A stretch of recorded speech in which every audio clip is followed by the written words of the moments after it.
Now we are seeing how to activate function keys in AutoCAD in some systems.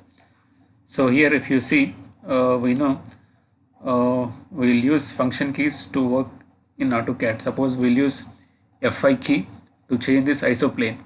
So here I am pressing F5 key, but this isoplane is not changing, and we'll use F8 to change the or to on or off ortho. So but if I press F8 here, so something is coming like this. And if we use F2 key to get command history, but if I press F2 key, the volume is decreasing. So you can observe in the left side topmost part, volume is decreasing when you use F2. So this is because in some systems these function keys are already allotted to media keys.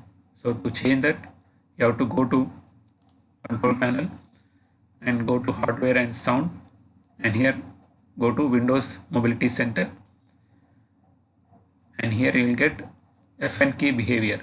Suppose it is by default set with multimedia key, you have to change this to function key.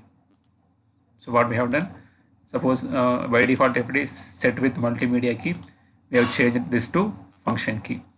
So when you change this to function key, so it is set now.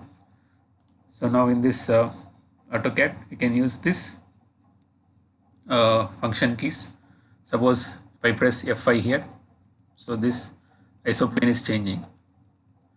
And also if I press this F8, ortho is getting on or off. We can observe here ortho is getting on or off ortho. And if you press F2, we are getting command history. So like this you can activate function keys in the AutoCAD.